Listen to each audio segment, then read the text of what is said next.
What's your next plan of action when your favorite movie ends? Better yet, how do you make the long wait for a sequel more bearable? The answer is quite simple. You binge on the behind-the-scenes videos and bloopers. But that's not where the fun ends, because we've gathered a list of the best behind-the-scenes events that you'd love to see. First up, let's talk about Brad Pitt's former stunt double becoming his director in the Bullet Train. In his own right, David Leitch has developed into a superb director. The director of John Wick, one of the most significant action films of the 21st century, also co-directed Atomic Blonde, one of the most fashionable action films of the 2010s, as well as Deadpool 2. Now that is a pretty impressive rap sheet if you ask us. That's not all our friend David has under his belt. He wasn't originally a director, and prior to becoming one in Hollywood, he worked as a stunt double. Brad Pitt's stunt double to be precise. Leitch served as his stuntman for multiple films including Fight Club, Troy, and Ocean's 11, and now is the two-time Golden Globe winner's director. Exciting times, are we right? Pitt has talked about the experience of being directed by his former stunt double. The actor discussed how they got along on set back then and now, saying that he prepared him for those fights and, in a manner, assisted in the development of the actor's character. And now, on this project, he is the director with his own style and vernacular.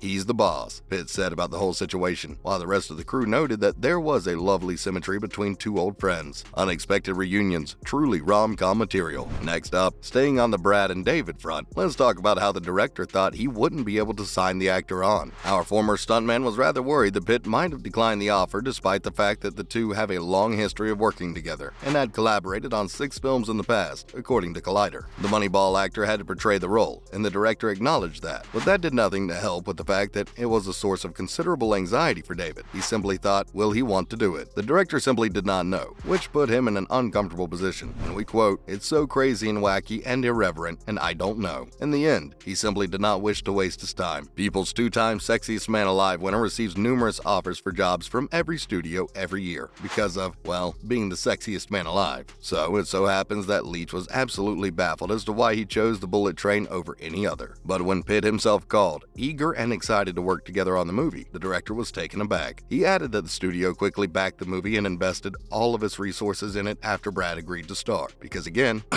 sexiest man alive.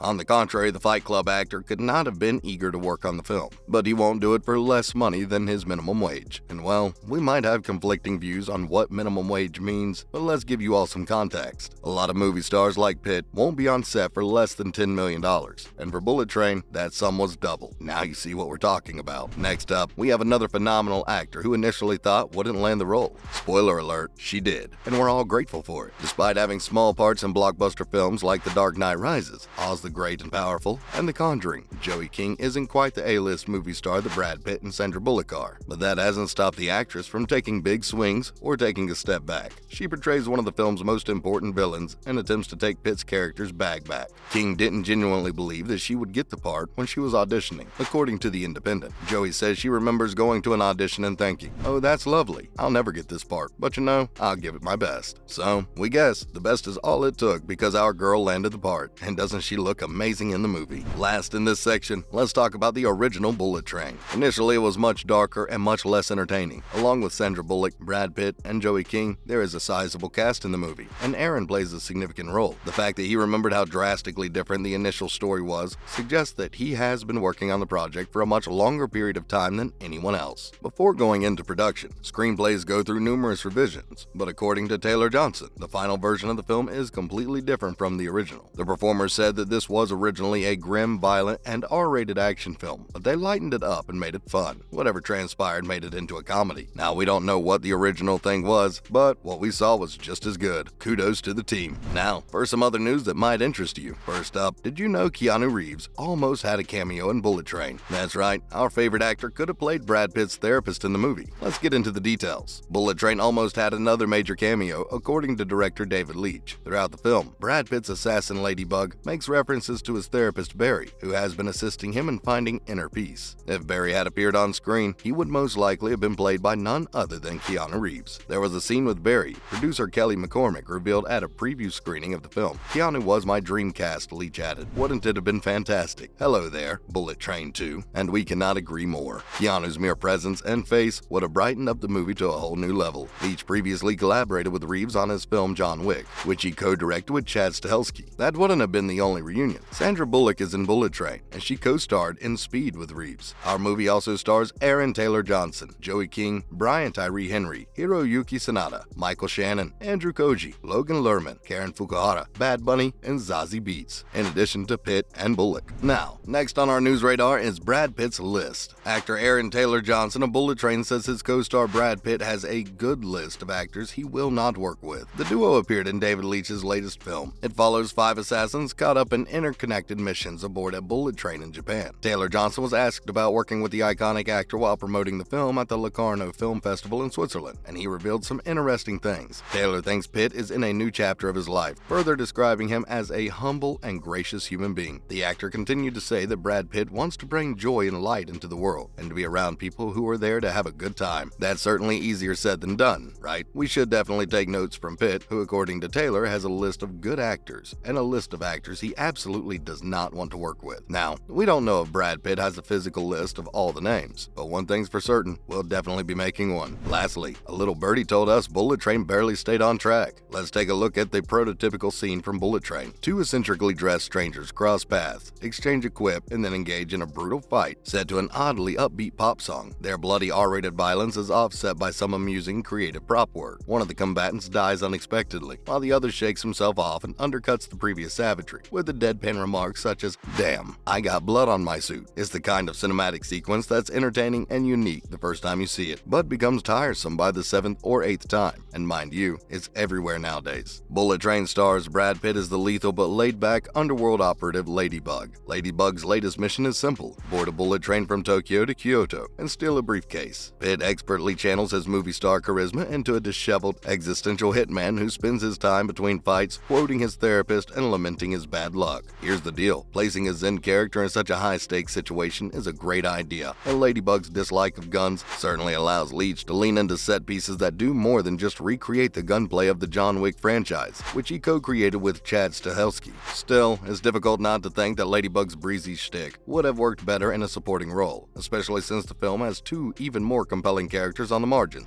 British hitmen and twins Lemon and Tangerine, who feel like they've stepped right out of a particularly demented Ritchie film. In the end, Bullet Train feels a little too calculated for its own good in its attempt to create a sense of non-stop comedic chaos. It does arrive at the station, but the ride is rough. That's all we have for today, folks. Thanks for watching.